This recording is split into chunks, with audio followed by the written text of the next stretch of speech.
I spent an hour trying to find one key number in a 30-page report. Just one. By the end, my brain was tired, I was frustrated, and I felt like I'd wasted the most productive part of my day.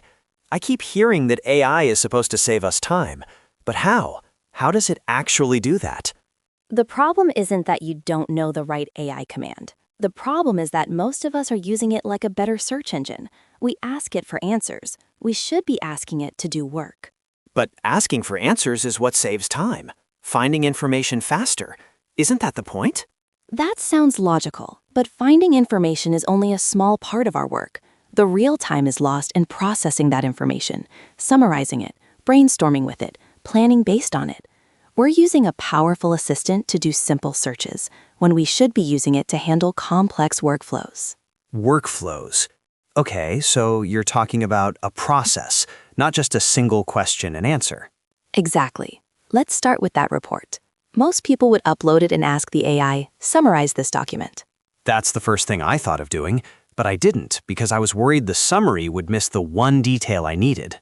And that is precisely why that approach fails. A generic summary isn't useful for a specific need. You still have to check everything. It doesn't build trust, and it doesn't really save you time. So what's the new way of thinking? Don't ask it to summarize. Give it a role and a very specific task. Instead of asking it to be a summarizer, tell it to be your research assistant. Your instruction changes. You say, you are a financial analyst. Your only goal is to find information about budget overruns. Read this report and extract every sentence that mentions spending, budget, cost, or overruns. Ah, so instead of a general summary, I get a list of only the exact sentences I care about. Precisely. You're not asking it to understand the whole document for you. You are using its ability to read very quickly to find the only parts that matter to your job. You're using it as a precision tool, not a general one. That makes sense. I could do that with meeting notes, long emails, project updates. I wouldn't have to read everything anymore. I could just pull out the parts about my specific responsibilities. You've got it. That's the first shift. You stop being a person who reads everything, and you become a person who directs an assistant to find what's important. Okay, that's reading. But what about creating something new? I've tried using it for brainstorming. I'll say, give me ideas for a marketing campaign. And the ideas are always so boring, so generic. Of course they are, because the instruction is generic. This is the second common mistake. People believe the AI is creative, so they ask it to create from nothing. But it is creative, isn't it? It can write poems and stories. It's good at arranging words in creative ways, but it doesn't have real-world experience. It doesn't know your business, your customers, or your goals. When you ask it for ideas, you force it to guess, and it will always guess the most average, common answer. The approach fails because it puts the responsibility for creativity on the machine. So, again, what's the new way of thinking? You provide the creative spark. The AI provides the volume.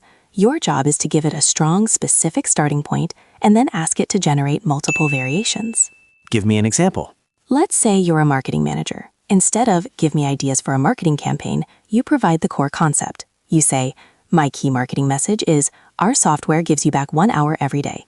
Now, generate 10 metaphors for this idea. For example, our software is like a time machine. Then, for each metaphor, write 3 possible headlines for a social media post. Wow, okay, that's completely different. I'm not asking for ideas anymore.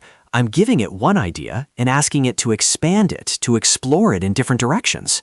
You are the strategist. The AI is the intern you've asked to explore every possibility around your strategic idea. Its output is not the final answer. Its output is a rich set of options that you, the expert, can then review and refine. You're using it to accelerate the brainstorming process, not to replace your own creativity.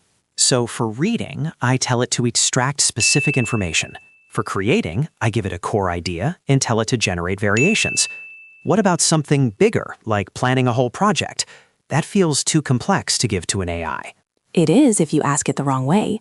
Most people say, create a project plan to launch a new website. And I assume it gives you a generic, useless plan. Exactly. It gives you a textbook plan that doesn't know about your team size, your budget, or your company's specific processes. It feels helpful for a moment, and then you realize you can't actually use it. It fails because it tries to provide a complete solution without understanding the complete context. I'm starting to see the pattern here. It's about being more specific. It's about changing what you ask for. Don't ask for the final plan. Ask it to help you with the most difficult part of planning, starting. The best approach is to ask the AI to deconstruct the goal for you. Deconstruct. So break it down? Yes, you give it the big, intimidating goal, and you ask it to break it down into smaller, logical pieces. Your instruction could be, my goal is to launch a new company website in 3 months. I have 1 designer and 1 developer. Deconstruct this goal into a list of major phases. Then, for each phase, list the key tasks and potential challenges. So it's not giving me a schedule, it's giving me the building blocks of a schedule, a checklist. It's giving you a first draft of the structure. It takes the big, scary goal, launch a website, and turns it into a manageable list of 20 or 30 smaller tasks.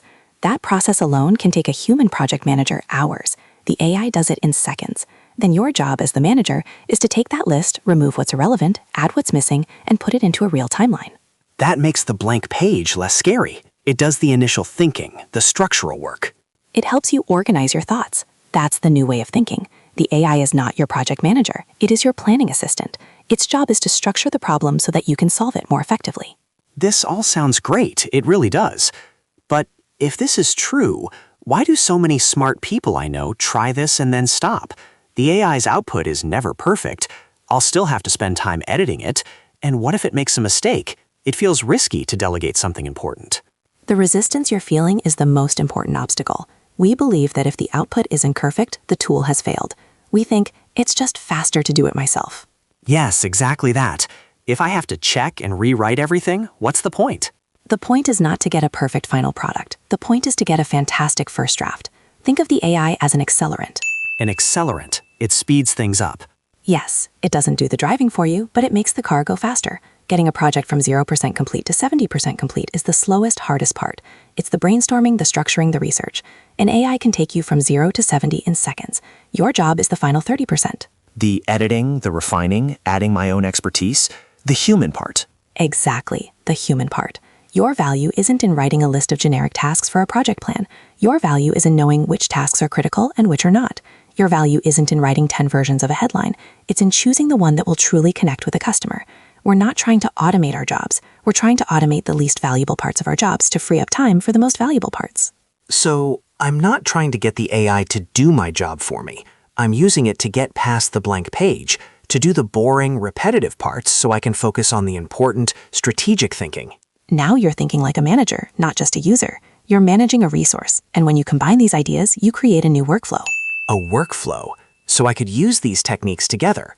For example, I could start by asking the AI to deconstruct a big marketing goal into smaller tasks. And for one of those tasks, like create social media content, you would then give it a core idea and ask it to generate variations. Right. And if I needed data to support that content, I could give it a research report and ask it to extract only the key statistics. Each step feeds the next.